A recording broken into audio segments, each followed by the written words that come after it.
episode, I am going to demonstrate how to sew a neat and tidy corner hem. I am making a wall hanging out of this gorgeous satin panel that someone gave me. I believe I stated in a previous video that my lab is so boring. Well, boring no longer. I want a hem that looks a bit like that. So I'm going to first sew that shut. And I'm going to do so on the right side by facing face to face. You know what I mean? So I have already determined how big my hem is going to be. And it's actually going to be quite large. The sides are going to be hemmed in by 4 inches. Why so large? Mostly because I can. Because of the rod size available to me. The bottom hem is only going to be about 1 inch. And I've decided, since this selvage here, like honestly, I wouldn't even have to hem it because it is structurally sound to just leave the selvage there. But I think what I'm going to do is I'm going to turn it up because it's not actually all that pretty. So that's what I'm going to do.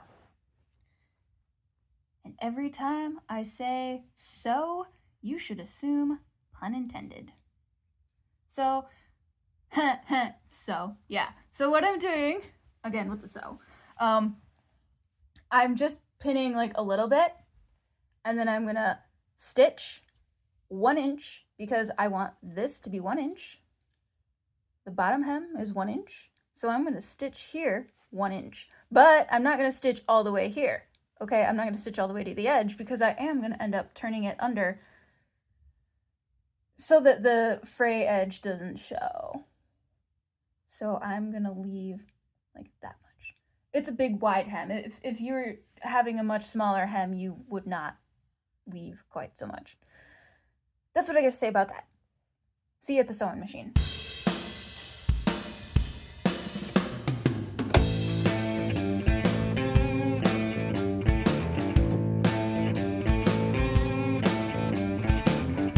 Yep, I'm backtacking. This is satin fabric. If you are working with satin fabric, make sure you have a fresh needle because satin tends to pull pretty badly if you're not careful with it. So use the thinnest needles and pins that you can get and make sure they're fresh.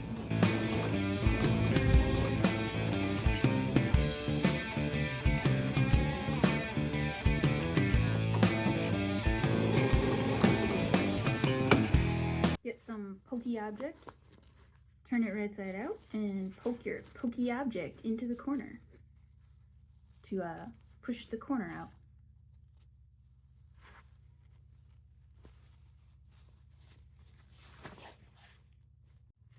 Next up, we have this very tedious task of pinning the hem up all around. So the way that the wall hanging is going to work is it's got a rod in the top of it. And in order to get this rod into it, the top hem has to be the last thing that I do, and it has to be open at the sides. So I won't be doing my fancy corners up there. I'm only doing my fancy corners at the bottom. I'm going to keep pinning up my 4-inch hem, which I should have stated, but like make sure that, you know, your fabric is already a rectangle, otherwise your hems are going to be crooked.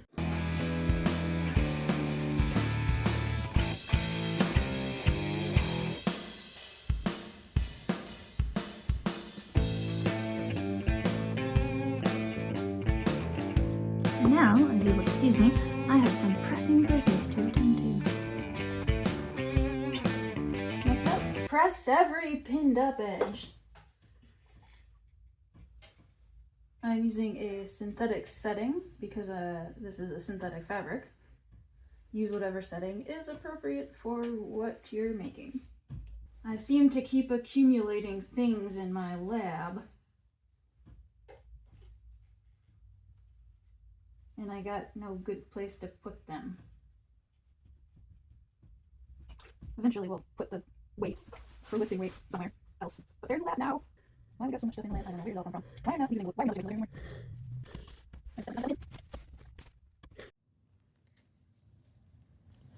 Now that we have it pressed into place, we're going to turn this edge under. I don't want to say it's not important to measure, but it's a little bit less important since this edge is what mattered. And I like to tuck all that in because I'm weird. I don't like to cut it off because I don't know why I don't. I really don't, but I just prefer to tuck it in.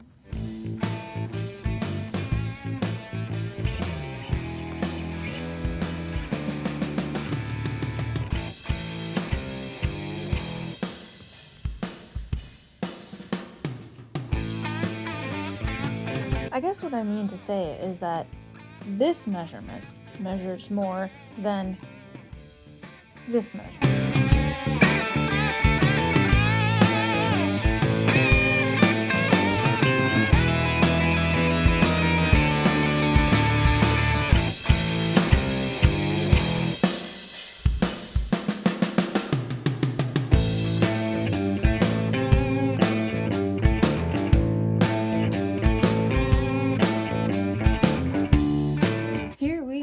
Arrived towards the corner.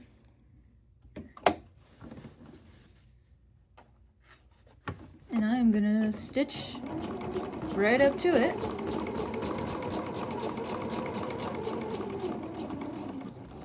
Not going all the way to the edge of the fabric, but instead I am going to go to the stitching line, which I have decided I'm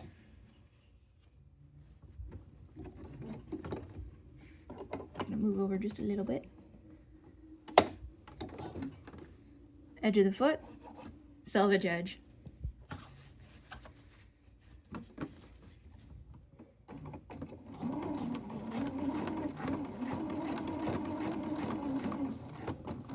This edge, as you have seen, is sewn shut. But on the outside, this is what it looks like on the outside. As you can see, I apparently need to work on my tension, but as you can see, stitching is just a nice tidy corner. And on the inside, we have our nice tidy corner because this is already sewn shut. At this point, you may leave if you wish to because I have demonstrated the corner. Or you can stick around and see how I finish the rest of the panel.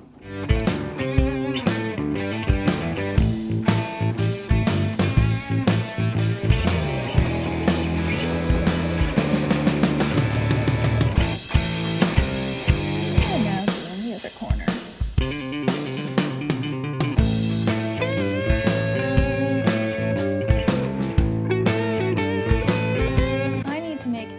Pocket for, don't laugh, this is like a pipe, like what you might find under your sink. It's lightweight, it's hollow, it's stiff enough that it's not going to like droop in the middle. That's the point. Anyways, I need to make a rod pocket for this. That's going to be like around here-ish. And above it, I'm going to have buttonholes. And I am, instead of buttons, going to put these little plastic hooks that like, they have the sticky and you stick them to the wall. I live in an apartment, okay? I can't just like keep putting nails in the wall. All right, so this, yeah, both ends need to be open so that I can slide the rod in there. But first, I'm going to pin where I want the fold to be. So if I want the selvage to be about here, because this is where the pattern begins, then it's going to be a nice even 4 inches.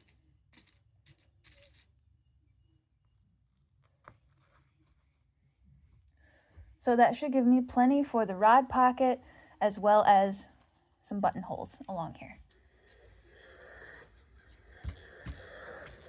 This time, I am going to edge stitch.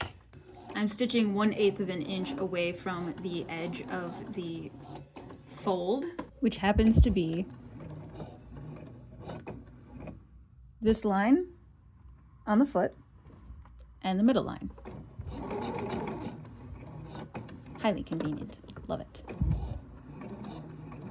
Okay, so what I'm doing now is I measured the finished size of the panel and determined just how far apart my hooks should be, thanks to the calculator, due to me having exactly 11 hooks and not wanting to buy more. If you are going to buy hooks, you might consider buying an easier number to math out, but that's not what I did. My hooks, given that the panel is 75 inches finished hem, and having 11 hooks, 7.5 inches actually ended up being a pretty close approximation to what it should be. So that's what I went with. And here we are. Time to mark for some buttonholes.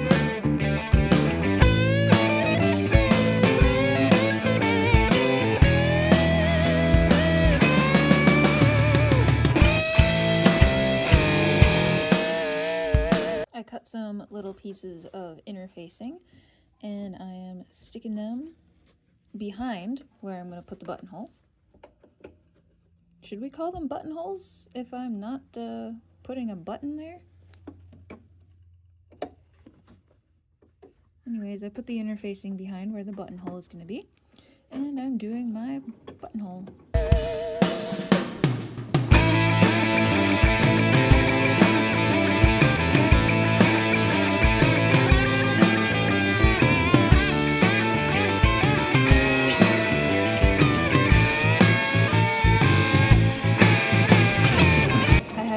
Video about how to do buttonholes. If you're interested, I will leave a link below.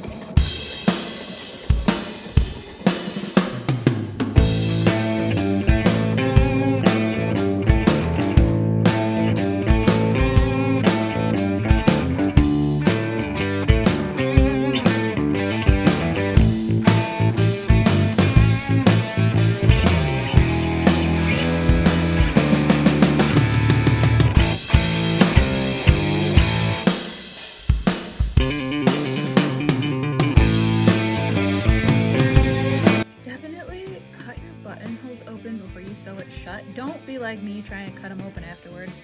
Like, you can do it, but it's just much more annoying to do it this way. This line here is not an official seam guide, but I mean, it's a line on the machine, so I'm gonna use it.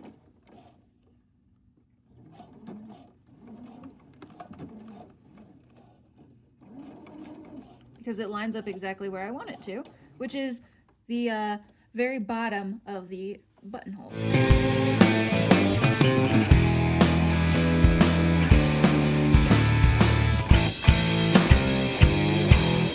Turn out to be like slightly grossed out by the little imperfections in this fabric. To be completely honest, the person who gave me this fabric is not known for her housekeeping skills.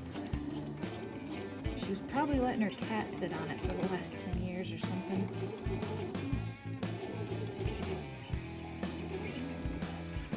He's a lovely cat. So yes, this fabric came into my possession with a few imperfections in it.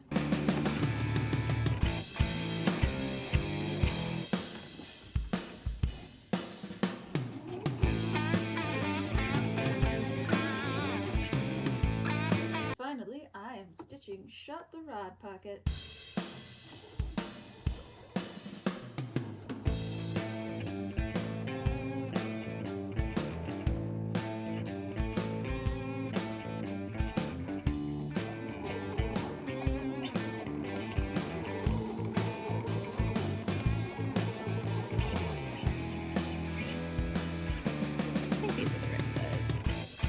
All that's left is to hang it on the wall. The way that I am going to hang it is to put these stickies on my hooks. Then I'm sticking the hooks into the holes. I made them not very big, so the hooks should stay pretty easily.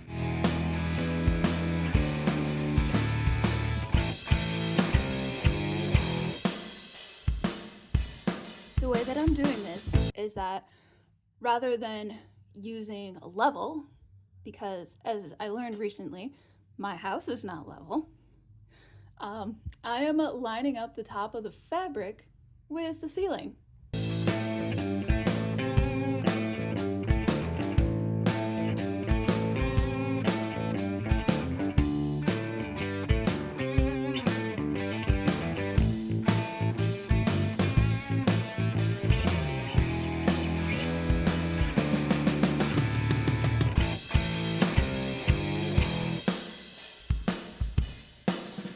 Slide the rod in there.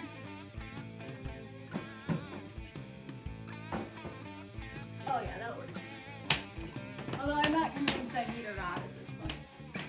I think 11 hooks actually probably was enough. But here we are. Now it's very straight. I'm just gonna see if the steamer can take out some of these last little wrinkles. Why didn't you put that in the center? Why would I? I guess because I wanted it to be in my field of view when I'm actually like working. And I didn't want to put it on that wall because I didn't want to cover the vent.